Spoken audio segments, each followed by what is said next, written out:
कशा आहेत? आता जिल्हा परिषदेची निवडणूक आहे. भारतीय जनता पार्टीकडून लखन शिंदे हे उमेदवार आहेत आणि एकनाथ शिंदे शिवसेनेकडून संतोष अण्णा पाटील हे उमेदवार आहेत. तर एकूण तुमच्या परिसरातल्या समस्या काय आहेत? प्रथमतः आपले महाराष्ट्राचे उपमुख्यमंत्री आदरणीय अजितदादा यांना तुमच्या आणि माझ्या वतीनं भावपूर्ण श्रद्धांजली अर्पण करतो. तसं पाहिलं तर जिल्हा परिषद आमच्या नरखेड जिल्हा परिषदमध्ये 2 पंचायत समितीगण आहेत. एक नरखेड पंचायत समिती आणि शिरापूर. शेतकऱ्याला दिवसा लाईट, तसेच रस्त्याचे प्रश्न गंभीर आहेत.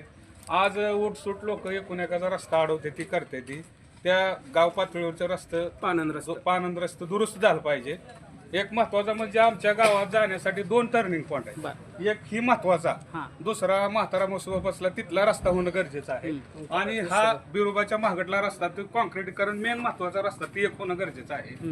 आणि आज भारताला स्वातंत्र्य मिळून जवळजवळ 74-75 वर्ष झाले. बहिरवाडी आणि मनगोली ह्या 2 गावाच्या इतकी राजकीय अनास्था हे पुढारी सगळेच दाखवतो, कुठल्याच पार्टीचं बरं का. म्हणजे ह्या गावाला एसटी नाही, कुठलंही दळणवळणाचं साधन नाही.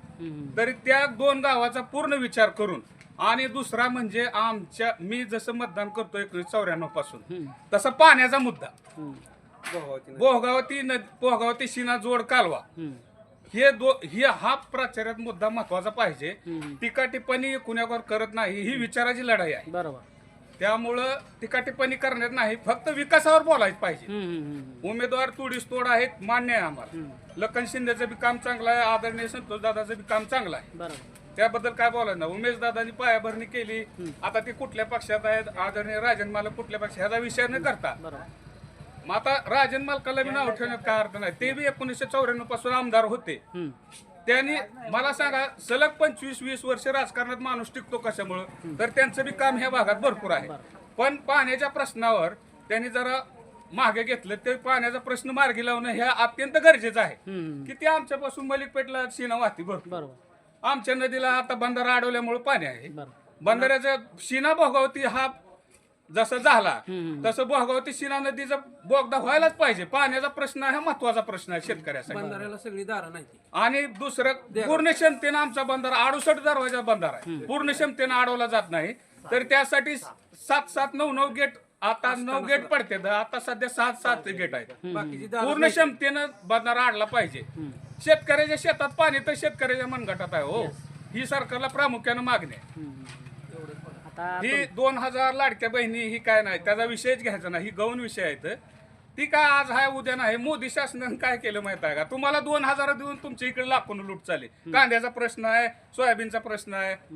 ह्याच्यावर पाणी शेतात पहिलं शेतकऱ्याचा मुद्दा काय, पाण्याचा महत्वाचा मुद्दा, पाणी पाहिजे. कसं आहे माहित आहे का, मोदी सरकारनं काय केलं माहित आहे, शिखर काढण्याच्या नादात पायातल्या दगडालाच विसरायला लागले मोदी. त्यामुळं पायातली दगड जर निष्ठले तर इमारत टिकत नाही. आणि ही फोडाफोडीचं राजकारण ही आता लोक स्वीकारत नाही. ती प्रिंट मीडिया असेल, सगळं जे मीडिया आहे ते, त्याच्यामधून लोक शहाणे झाले. ती त्याचा विषय काय, पण पाण्याचा मुद्दा महत्वाचा आहे. आता तुमच्या बाजूचे जे गाव वाळूज आहे, मी 1-2 दिवसापूर्वी तिथे गेलो होतो. तर त्या गावातली लोक पलीकडे शेत आहे त्याचं, अलीकडे ते होडीने जातात. आज तिथं पूल नाही. आणि दुसरी गोष्ट, येता येता एक पाटील तिथं त्यांचं निधन झालं होतं 2 दिवसापूर्वी. तर त्यांचा अंत्यविधी रोडच्या कडेला झालेला, मी पाहिलं तिथं, बघितलं. स्मशानभूमीची सोय नाही. मग एवढा देश स्वातंत्र्य निवडीत झाले, तर ह्या लहान लहान गोष्टी आहेत. हे प्रशासनाचं काम आहे, हे मंत्र्याचं किंवा आमदारचं किंवा लोकप्रतिनिधीचं. पण त्यांनी मागणी करायला पाहिजे ना त्यांच्या. आता मला सांगा, 1900 मला वाटतं पहिल्यांदा कैलासवासी शाजीराव शंकरराव आमचे आमदार पाटील, त्यानंतर निंबाळकर नाना कैलासवासी, नंतर आमदार साहेब आले, आमदार नंतर ढोबळे सर आले, ढोबळे सर नंतर कदम साहेब आले, कदम नंतर यशवंत तात्या आले. तात्याने सुद्धा ती वाळूचं आमचं बाँड्रीवरचं शेवटचं गाव मतदारसंघ. तर वाळूच्या फार म्हणजे कसं आहे, त्या लोकांना नदी अडली, एक तर आमचा बंधारा, आणि आमच्या बंधाऱ्यावरून फक्त मोटरसायकल जाते, 4 चाकी जात नाही. बरोबर. आता जाधव वस्तीकडे पलीकडे जाण्यासाठी हा त्यांचा पुलाचा पर्याय आहे, आणि त्यांना स्मशानभूमीसाठी जागा. बरोबर. आणि आता नदी खालच्या शेताला सुद्धा आम्हाला जायला रस्ता नाही. ह्यांच्या शेतापाशी कलईतनं जीव हा मुठीत घेऊन जायला लागतोय. बरं. अजिबात ऊस काढायचं साधन नाही, शेतातला माल काढायचं साधन नाही, बायका माणसांना शेतात जायची अडचण आहे. गुडघ्या एवढं चिखलामधून पावसाळ्यात जावं लागतंय. तिकडं मसल्याला जाण्यासाठी रस्ता नाही किंवा तिकडं कळमला जाण्यासाठी रस्ता नाही. थोडक्यात शेतकऱ्यांच्या प्रश्नाला जर मूलभूत आणि बापूने जसा हात घातला तसं खालच्या नदीच्या खालच्या शिवाराला रस्ता अजिबात नाही. या रस्त्याची सोल आहे. नदीवर एखादा देगावला सुद्धा जसा उमेशदादाने आता नरखेड बहिरे पूल केलाय त्या पद्धतीने एखादा पूल उभा राहण्याची सक्त गरज आहे. बरं. आता ह्या परिसरातल्या ह्या तुम्ही मागण्या दोघांनी सांगितल्या, परंतु आता निवडणूक चालू आहे. हे जे पैसे जे येतात ते सरकारकडून येतात, जिल्हा परिषदच्या फंडातून येतात, आमदारच्या फंडातून येतात. तर आता जिल्हा परिषद निवडणूक आहे. यामध्ये आपल्या भागामध्ये जिल्हा परिषदचे उमेदवार आहेत लखन शिंदे आणि दुसरे उमेदवार आहेत एकनाथ शिंदेच्या वतीनं संतोष पाटील, ते नरखेडचे आहेत. तर त्यांनी भाषणात बऱ्याच वेळा बोलले की मी कुठल्या पदावर नसताना पूल आमच्या गावात आणला, 1 कोटीची शाळा आणली आणि गावातले काय रस्ते आणले असे त्यांनी सांगितलं आहे, त्यांच्या प्रचारामध्ये सांगितलं आहे. तर आता तुम्हाला या 2 उमेदवारापैकी बऱ्यापैकी उमेदवार कोण वाटत आहे? काम तुमच्या परिसरातली कामं कोण करलं असं वाटतंय तुम्हाला?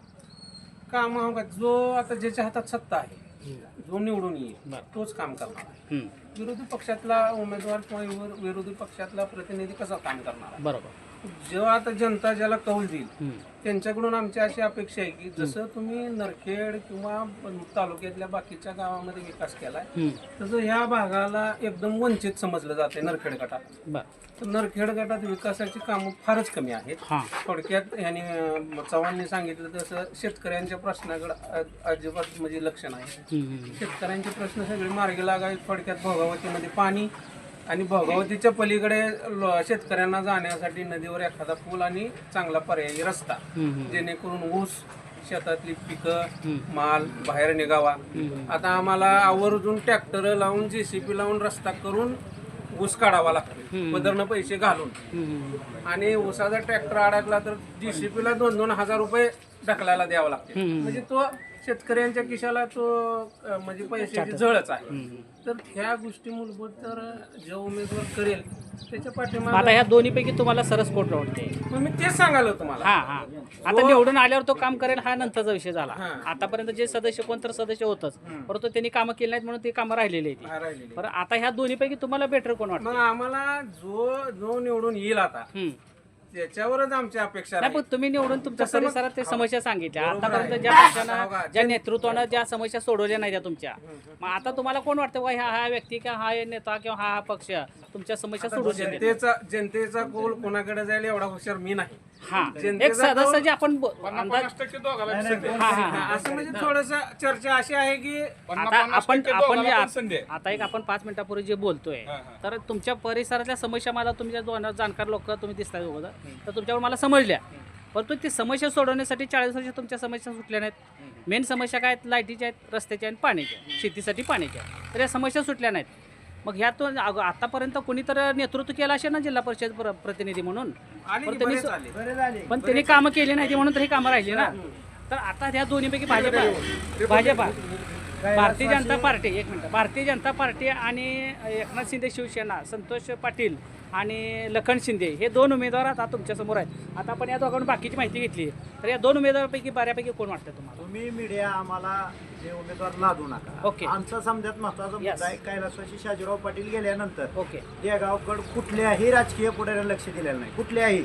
मग तो उमेश पाटील असतील, राजन पाटील असतील, त्यांना मला एकच कळत नाही ह्या दोन्ही पाटील परिवारांना देगाव आणि वाळजाची एवढी काय मोठी अलर्जी आहे. अक्षरशः 2021ला पुरा आला त्यावेळेस आमच्यातला एक शेतकरी स्वतःचा जीव गमावला नदी पार करीत असताना. त्यावेळेस जिल्हाधिकारी शंभरकर साहेब असताना मी स्वतः त्याला निवेदन दिलं की जिल्हाधिकारी महोदय साहेब, आमच्या गावात शेतकऱ्यांना जवळपास 80% क्षेत्र आमचं नदीच्या खाली आहे, त्यासाठी आम्हाला एक ब्रिज पाहिजे, जेणेकरून समरशिबर ब्रिज जरी झाला असता तरी शेतकऱ्याची पावसाळ्यात येणं जाणं झालं असतं आणि जीव तरी कमळाचे उमेदवार लखन शिंदे आहेत. तर त्यांनी ज्या रस्त्याचे, पाण्याचे आणि विजेचे प्रश्न या परिसरात आहेत, तर त्याबद्दल तुमचं काय मत आहे? आमचं म्हणणं काय आता निवडून यायच्या आधी त्यांनी चालू केलं तर रस्ते, काय चालू केलं? रस्ता चालू केला ही गलवार. हां कोणतं पाणी बी आणून शब्द दिलाय त्यानं, पाणी नाही आणल्यावर कोणतं कवच येत नाही मला मत. असली आमच्या जी पहिली येऊन गेली ती का जिल्हा परिषद सदस्य होऊन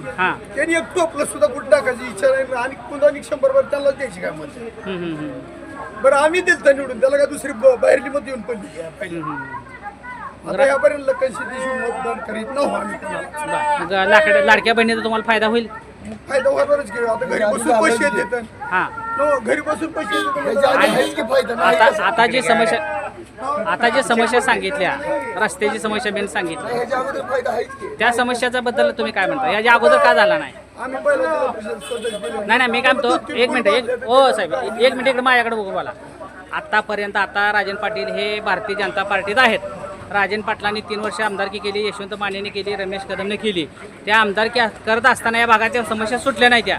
आता राजन पाटील हे भारतीय जनता पार्टीत, लखन शिंदे हे भारतीय जनता पार्टीत. आतापर्यंत रस्त्याची समस्या सुटली नाही तर आता कशी सुटेल? आता सुटणार, भाजपमध्ये गेल्यामुळे सुटणार. भाजपात राजन पाटील आहेत ना, त्याचं नेतृत्व भाजपमध्ये गेल्यावर सुटणार आहे ते. साहेब आता एक मार्ग काढायला चालू आहे की आता चालू आहे की एक मार्ग काढायला. काय आता ते आता चालू म्हणलं कुठल्या फंडातनं काढायचं? कुठल्या फंडात? राजन पाटलाचं म्हणजे हस्ते घेत आहे. कुठल्या फंडातनं जे काम चालू आहे म्हणतात ते कुठल्या फंडातनं चालू आहे? बीजेपीतून जाय की आता बीजेपी फंड कसा असेल? फंडाचा विषय नाही इथं. हे आता माणसं बघू ना, आता ज्याला जिल्हा परिषदला उभा केलं ज्या माणसाला, मी काय म्हणालो, काम जे चालू आहे म्हणता तुम्ही, ते काम कुठल्या फंडातनं चालू आहे? आचारसंहितेच्या काळामध्ये काम फंड बिंड काय नाही, त्याचं स्वखर्चानं चालू आहे. एक माणुसकीच्या म्हणजे नात्याने लाच चालू दिली, म्हणलं तर हरकत नाही. लाच झाली ती. लाच मला नाही, मी काम करतो तुमचं आणि तुम्ही मला मतदान द्या. नाही लोकांसमोर आता मतासाठी विषय राहिला नाही हो आता. हा ती काय भीक मागायला नाही मत टाका म्हणून. हा. आता विषय कशाचा आहे? आता त्या माणसानं निस्वार्थी प्रेम करून या माणसाला वाढ करून दिलाय. आजपर्यंत ही वाढ केली काय कोणी? मग ते लखन शिंदेने अगोदर का केली नाही? कधी निवडणुकीच्या लखन शिंदे काय कधी सत्तेत नव्हतंच की. हा, मग अगोदर कधी आमदार खासदार होऊन गेला का बाबा ह्याच्या ते आधी नाही, वाटा- लखन शिंदेचे नेतृत्व करणारे लोक, लखन शिंदेचं नेतृत्व करणारे लोक राजन पाटील आहेत, ते आमदार होते ना, त्यांनी काय केलं नाही? अहो राजन पाटलाचं नावच काढ नका हो. मी काय बोलतोय हा, ओके. आता ती बीजेपीचा ती विषय बाजूला ठेवा, ती पक्षाचा हा गोष्ट मान्य नाही, लक्षात घ्या. ओके. लखन शिंदे सत्तेत द्याला आता त्यांना उमेदवार भेटला नाही. जसं आमचे चांगले वाटकरी म्हणले, त्यांना त्यांचा स्वतः पाठबळ असणारा त्यांनी काय त्याचं ज्या माणसाचं कार्यक्रम चांगले केले असं त्यांना कुठं माणूस भेटला नाही. लखन शिंदे उभा करण्याचं कारण काय? ते माणूस या जन माणसात राहिलेला माणूस आहे, एक शेतकऱ्याचा पोरगा आहे म्हणून त्यानं म्हणजे त्यांनी आज ह्या माणसाला उभा केलंय. त्या गावचं मतदान आहे 300-600 मतदान आहे, तरी पण त्यांनी त्या माणसाला उभा केलंय. आज त्या माणसाला उभा करून पण आता ठीक आहे, आता इलेक्शन आहे, रस्ता करेल, कुणाचं नळ जोडेल, कुणाच्या वाटात ती गोष्ट वेगळी झाली. आज त्या माणसाला त्यांनी सत्तेत घेतलं म्हणून ती कामं चालू केली ना त्या माणसाला. ह्याच्या आधी जर आमदार खासदार कुठं काय आला असता तर ह्याच्यात पण कामं केली असती. आता लखन शिंदेने कामं चालू केली असं दादानी म्हणलेलं आहे, तर तुम्हाला काय वाटतं त्याबद्दल? मला त्याच्यावर काहीच बोलायचं नाही, ओके, कारण कामं चालू आचारसंहितेत कामच करता येत नाही. हा. तेव्हा कामं चालू केली. बरोबर. लखन शिंदे हे नाव तुमचं कधी आलं? तुमचं मत कोणाला आहे? आपलं मत घड्याळाला. घड्याळाला. तुमचं मत कोणाला आहे? संतोष पाटील का लखन शिंदे? संतोष पाटील. बोला बोला बोल दे, तुम्ही बोला आधी. लखन शिंदे का संतोष पाटील? संतोष पाटील. बोला. बर